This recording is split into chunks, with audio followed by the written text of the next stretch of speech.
was a document, a roundabout way to deal with the Rakhine State issue. So from this, I've not looked at it properly, I'm supposed to look at it for almost a year now, but if you look at those two documents, and you read those two documents, it's actually an ASEAN way of telling some countries in ASEAN, hey, you've got problems, and please deal with the problems in this way.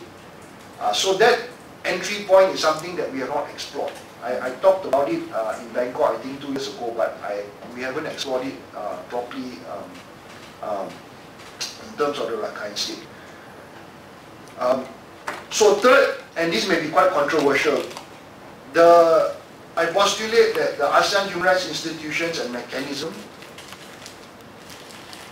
was not really meant to be strong, because compared to the inter-American system, compared to the African system, where they were coming out from wars, dirty wars, and huge conflict, fortunately we didn't have that in the region. Because we didn't have that in the region, our institutions were not sort of needed to be that strong. And if you look at the issue of the Rakhine State, where human rights is not even mentioned, does it require something worse than the Rakhine State in the region before ASEAN is prepared to strengthen our own institutions and mechanisms? And so it's something that you do not want to wish for in the region, but if you are looking at strengthening the institutions, or you're looking forward, then is this something that requires even more serious conflict, even more destabilization of the region before our institutions wake up and become stronger by way of a regional intergovernmental arrangement? Finally, there is of course a danger that some member states may become frustrated and may give up on human rights diplomacy. But to be fair, I don't understand this, because why doesn't Indonesia, why doesn't Malaysia, why doesn't Thailand, why doesn't Laos have a human rights envoy in the region? Vietnam has one of the best LGBTIQ laws in the region. So I was joking, I won't say who, but I was joking, internally, and I said, hey, your laws are really good, right? Yes, yes, yes. I said, why, what was the logic? Why is Vietnam having LGBTIQ laws that are so good? Because our country have this problem. We're so good because we are so bad on other things. That's why we are so good on that, right? So I said, okay, can we do a program? Let's do a program on, say, gender equality or something. We don't need to call it LGBTIQ because I won't accept. So why don't we just do a program on sensitization, good practices of Vietnam on these laws, and then why don't Vietnam is a human rights envoy on LGBTIQ rights? That goes to Malaysia, that goes to Indonesia, that goes to Philippines, and say this is what we do. Why do I think it's the Danish that came to meet me, or the Dutch, or they have human rights envoys, right? So every time there's an ASEAN meeting, they'll say, oh, come, let's meet. And then I look at the card, oh, human rights envoy on freedom of religion and thought. Why do these countries have? Of course, they will say, yeah, because our standards are there, we meet those standards. But surely there's no country that's perfect. So why doesn't ASEAN, or why doesn't member states have these human rights envoys? Why doesn't CSIS have a human rights envoy for Indonesia or for other think tanks? Why doesn't ISIS Malaysia? Why doesn't Malaysia have a human rights envoy for water and sanitation, or for example? I'm just giving very. Why doesn't ASEAN have that? Does that kind of mechanism allow more opportunities for engagement, allow more opportunities for pressure points? That is something that we want to explore a bit later, and that's something that I've also been tasked to do within the Foreign Ministry, and I would like to open it up for views if it's possible. Thank you very much. Thank you very much. Now I welcome for three question or intervention from the floor on the very interesting point raised by Your Excellency, Mr. Edmund Bond. Yes. Any insight, perhaps from Dr. Noel Morena, that come far away from the representative of responsibility to protect Asia Pacific? Seems like you've read my mind. Well, I'm glad, and I'd like to just thank Edmund for his presentation, giving us some insights on his experience in the ICHAR. Well, one of the things that I'd like to just emphasize is that when you talk about, and I'm going straight to the point about Myanmar and Rakhine and ICHAR and ASEAN, which is, basically a regional problem that needs to be confronted. And I've been saying this also to some of our colleagues in the UN. First, is there a mechanism for regular interaction between offices of the UN in Geneva and in New York on human rights advocacy, using the language of human rights up front as a starting point? And how do you adopt that at the regional level? The second point that I'd like to raise is that within the ICHAR, has there been any initiative to engage the security sector, even to at least mainstream the idea of human rights protection as part of, the idea of the role of the security sector, not just in conflict prevention and peace building, but protection of civilian? Because Myanmar and other ASEAN members are more than willing to participate in UN peace missions abroad. And there are learning experiences. And as a matter of fact, I know that there were some military officials from Myanmar who have visited the Philippines, and particularly in Mindanao, and have engaged with the military in the Philippines on the issue of the conflict in Mindanao. So I think there are opportunities that are already there at the bilateral level that needs to be elevated at the regional level.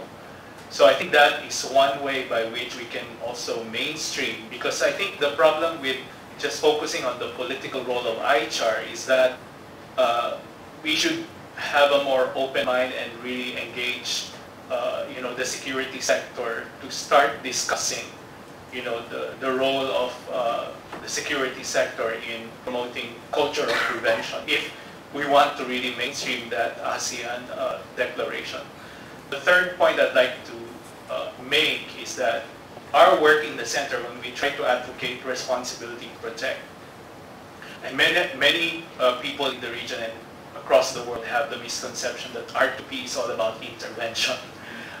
That's what happened in Libya. But we've been saying, actually at the core of R2P principle is prevention. And in many of our engagement in the region, including in Indonesia, one thing that we need to understand is that intervention comes only when there's manifest failure on the part of states to fulfill their primary responsibility to protect vulnerable populations from the four crimes. And at the core of R2P is actually human rights protection, the minorities, the vulnerable groups, And so I think when we start to look at human rights as a fundamental, norm that needs to be upheld, then I think we need to, look at the long-term implications of mainstreaming human rights protection. But at the same time, and this is my last point, we need to also understand the context in Myanmar. 50 years of military rule, and the military is still not willing to really give up their power. And it's disheartening because in many ways, I don't think there's another country similar to Myanmar where the military is still dominant, and at the same time the country has, according to the latest thing that I read, at least 40 non-state armed groups that are fighting for, their own autonomy or independence. And this is, I think, the main justification of the military, why it's not willing to withdraw and really allow a civilian government. So I'm a little bit nervous because the NLD is now proposing a change to the constitution. And there are clear signs already that the military will not allow this to happen. And the more international pressure is coming in regard to the issue of Rakhine, and other ethnic nationality groups may actually push the military to be more hardline in its position. Thank you. Do you want to respond directly Yeah. because it's too complex? No, it's okay. That's why, yeah. Thanks, Noel. I think your points are very, very... on the UN issue, correct me if I'm wrong, Chaka, but I think Myanmar doesn't accept first the language, but also they look at it in terms of UNDP and UNHCR, but in terms of development.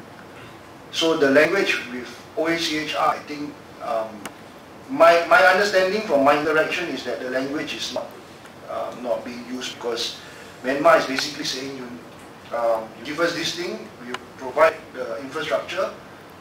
If you are happy, then we can bring them back. Because the last I spoke with the UN group was that Myanmar is supposed to agree to some quick impact projects where then they will be opened up for development funding before the repatriation happens. But it was some time ago, so I do not know what has happened so far.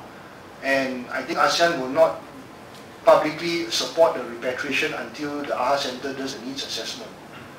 And now I suspect the problem is they need funds to do the needs assessment on top of the expertise. That's what I suspect. I have said a few times, I'm not Indonesian, right? But I've said a few times that AHA Center needs to be engaged. And of course, when AICHA does the invitation, or even we informally go and speak to AHA Center, we are seen as coming from the human rights perspective.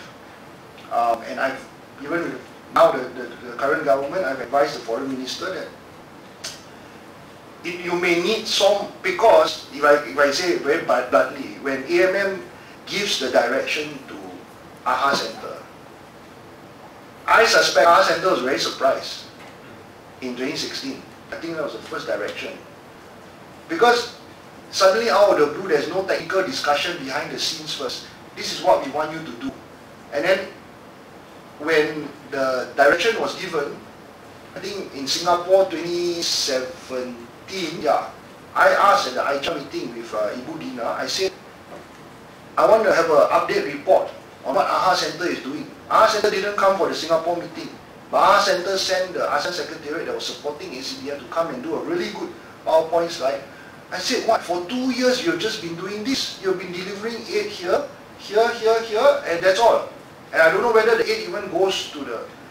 So that was when the feelers came up, because then I started to realize when we went back to our SOM, and we said, hey, AMM, do you all know what you all are doing when you direct AHA Center? Is there support? Is there technical support? Or is AHA Center just saying, okay, this is the direction, I'll just do what I want, but I'm scared to go into the human rights arena. Because AHA Center is getting direction directly from the ministers. When it's actually supposed to be, to my knowledge, supposed to be the ACDM, the ASEAN Committee for Disaster Management, which is a SOM, more of the SOM level. So that is one human rights versus humanitarian type of perspective.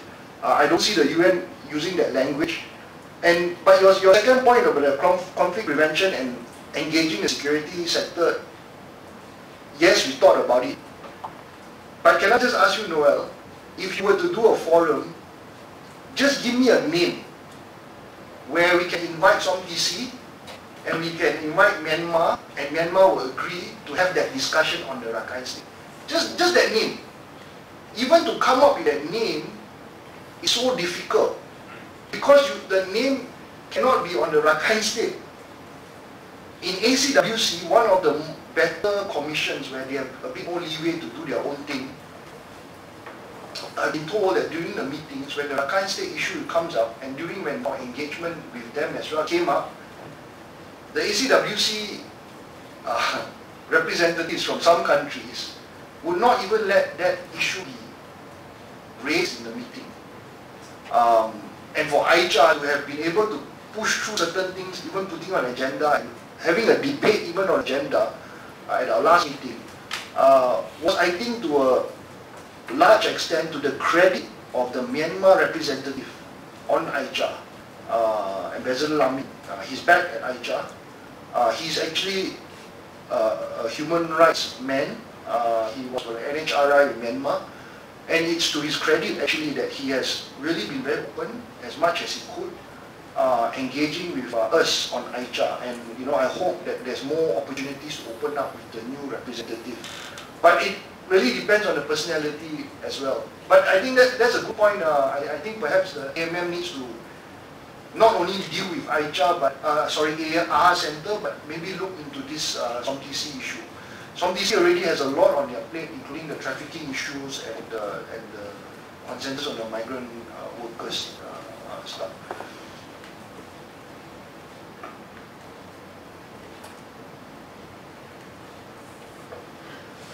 Any more question from the floor? Intervention or comment? Pak Chaka, maybe? You are here, so you must speak. Could you tell us an update? Can I ask you the question now?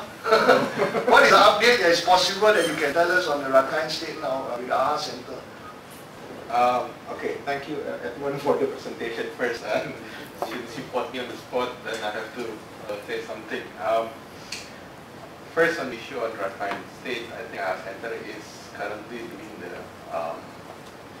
trying to do the needs assessment that they are being asked by the ASEAN leaders from the last. So they are in the stage of trying to do the assessment efforts. But coming back to your presentation earlier, in terms of human rights diplomacy in ASEAN, I think there are several issues that are interconnected. First, in terms of the language, I think it cannot be, it has to be put in the context of the global human rights diplomacy, where the division between North and South, the West and the developing countries are very visible on this issue. That's why I think your emphasis on human rights language, I think somehow is a bit, it has to be put in the context in ASEAN. Of course, right to development and right to peace, they are not accepted by the Westerners. They consider it non-existent. So you have to be careful in putting the issue on language, on human rights on this matter. But what is most important is that the principle of human rights-based approach are there.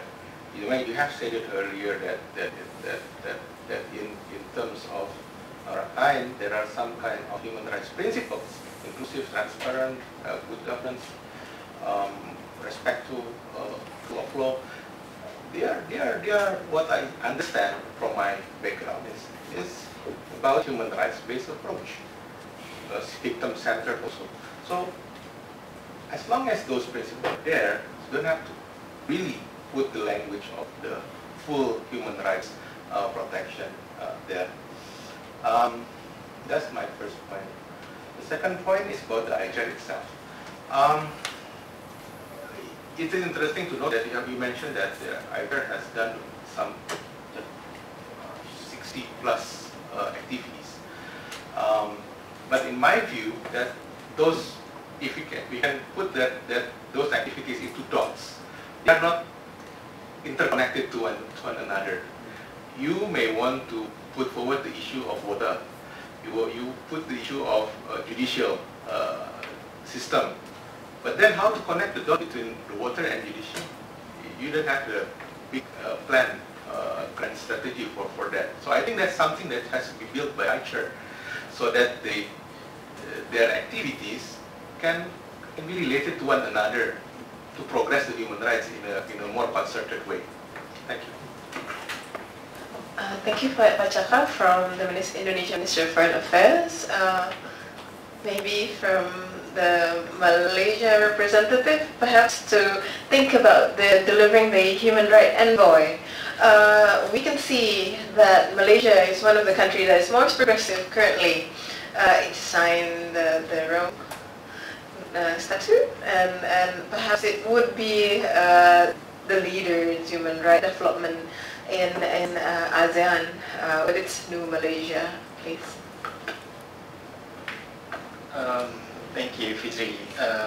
And maybe before I start, I would like to address what Edmund had said earlier, that he's being spied on. I'm here as a friend, and I might have read somewhere in the invitation that this is under the House of Chatham Rules. If it is so, then I think I'm glad to be able to share some of the insights as to the working of ASEAN at the moment. Especially in the context of, or in reference to what AHA Center is looking at doing in Rakhine. What Edmund had said earlier was correct. I mean, they have this funding issue. That said, they are still going ahead with the assessment. I think you are aware that this is going to take place, I think, in the next couple of weeks, and they do have a plan as to what needs to be done over the course of the year, and this is where I think the more intricate questions are being asked, because we have a situation, we have an objective where we need to be repatriating those who have been displaced back to where they came from, and AHA Center just do not have the expertise, and I think it is not so much because of what they do, but it is, I think the fundamental question is because we have not been looking at, I mean, collectively as ASEAN, we have not been looking at Rakhine or Rohingya questions as a human rights question. We have been looking at it more as